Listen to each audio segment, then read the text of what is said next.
Hi everyone, welcome to my channel, welcome to Week in Nintendo. Every Saturday I like to go back through the past week's biggest headlines so you can get yourself all caught up on all things Nintendo. If you're new here and you like these weekly news rundowns, make sure to hit that subscribe button so you can stay up to date on everything happening with the channel. And with all that out of the way, let's go through this week's Nintendo news. Monday, we learned that Nintendo is pursuing further legal action against Switch hack resellers. In multiple lawsuits filed last Friday against members of the hacking group Team Executor, Nintendo targeted individuals selling hardware or software that allows people to play pirated games on Nintendo's hybrid console. Apparently, the focus here is on newer devices which can be used to circumvent copyright protection on both the newer V2 Switch and the Switch Lite, which have been previously unhackable up until this point. And Nintendo is cracking down pretty hard here, seeking $2,500 per traffic violation, as well as an injunction on any future sales of these devices. And I'd expect nothing less. Anytime someone is fairly publicly profiting from Nintendo IP through illegal means, they should expect those Nintendo ninjas to come knocking. Early Wednesday morning, Gamatsu gave us information from the most recent issue of Famitsu about the length of the upcoming Xenoblade Chronicles Definitive Edition epilogue section, Future Connected. Director Tetsuya Takahashi explained that the new epilogue chapter would last around 10 to 12 hours for the story alone, and 20 hours if you include side content. Takahashi also mentioned that it could have been longer if it were paid DLC, justifying more resource allocation to development. From that same article, we learned that planning for Xenoblade Chronicles Definitive Edition started back in 2017, and development happened alongside Xenoblade Chronicles 2's Torna expansion, as well as another new unnamed project. After seeing this, I realized I'd almost forgotten about those job postings we were seeing for Monolith Soft back in 2017, seeking developers for an ambitious new project with a medieval fantasy setting. We even saw some concept art from those job postings, and it makes me wonder if all these games were being developed in parallel. You wouldn't think it would be too much longer before we see something more about the upcoming project. Bringing it back to Xenoblade Chronicles Definitive Edition, I'm very much looking forward to getting my copy. I've actually never fully played through the original. I had a hacked Wii back in the day just so I could play through the Japanese version of the game, but without knowing Japanese, I could only get so far. You younger gamers who are maybe starting out on the Switch don't know how good you have it. Being a Nintendo fan through the Wii era was pretty tough. Sure, it was a great time for Nintendo, but there really wasn't a great selection of quote-unquote hardcore games on the system. I remember actually signing the petition to bring Xenoblade Chronicles to the States, but by the time it finally came over, it was pretty late in the Wii's life cycle, and I was totally consumed by the original Red Dead Redemption on 360, so I just ended up skipping it, although I really wish I had picked up a physical copy. I do own the 3DS port, but it just wasn't a great way to experience the game. So all these years later, I'm looking forward to experiencing the acclaimed JRPG in what's looking to be its finest form. Also on Wednesday, we saw more leaks over on 4chan that seemed to be related to the recent Broadcom leak we talked about a few weeks back.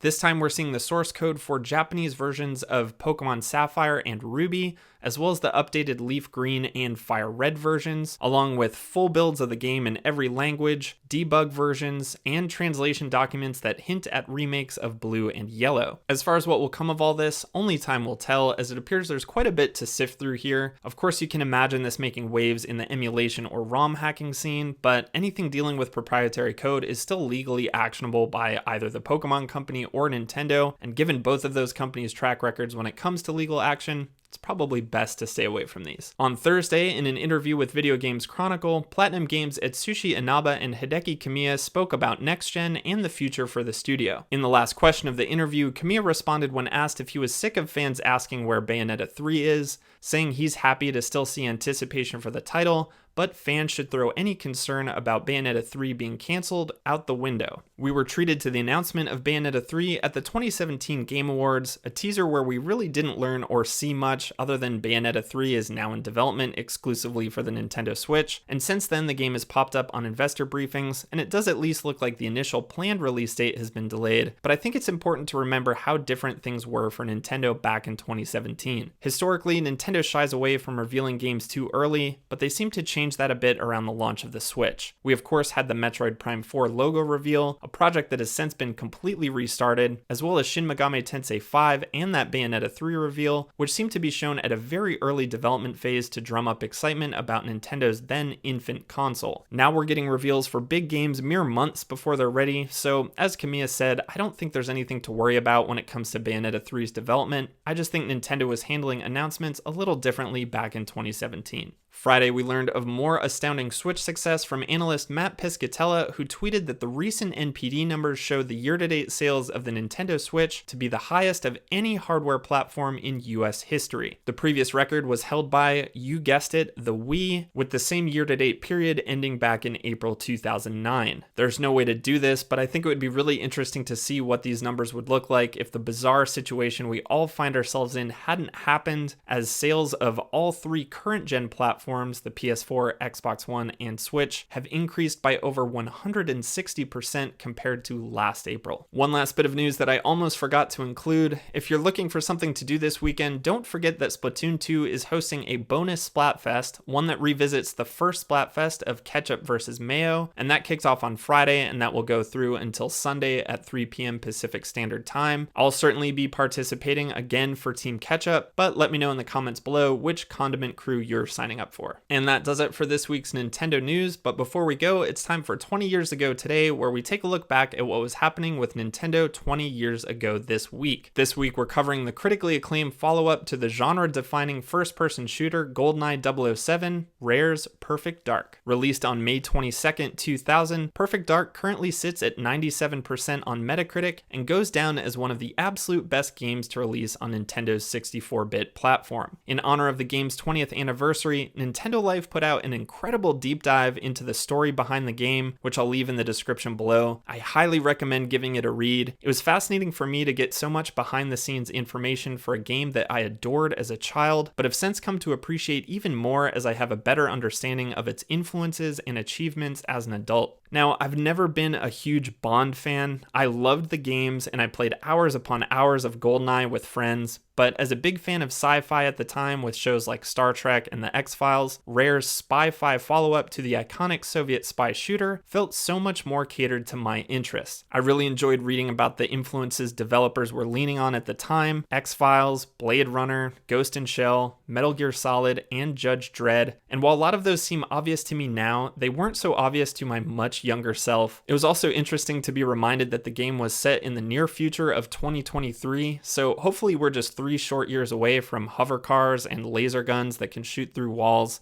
I mean, maybe not that last part. Now, while the game achieved critical success, it never ended up toppling GoldenEye's incredible sales numbers. When all was said and done, Perfect Dark sold around 2.5 million units, while GoldenEye finished with a staggering 8 million as the third best-selling Nintendo 64 game behind Mario Kart 64 and Super Mario 64. And even though GoldenEye's multiplayer will be many people's favorite memory from the Nintendo 64 era, I found Perfect Dark's multiplayer combat simulator so much more compelling. I can still vividly remember loading up a bunch of meat sims with an all laptop guns loadout and watching the mayhem unfold with a huge grin on my face. I never ended up revisiting the HD remake or Perfect Dark Zero, but I'm happy to hold on to my fond memories of the original. So if you were a fan at all of GoldenEye or Perfect Dark, or just Rare in general, definitely give this article a read. It's a wonderful, nostalgic blast from the past. And if you stuck around through all that and like what you saw, please consider liking and subscribing. And until next week, have a great weekend, play some video games, catch me at the Splatfest, and I'll see you next time.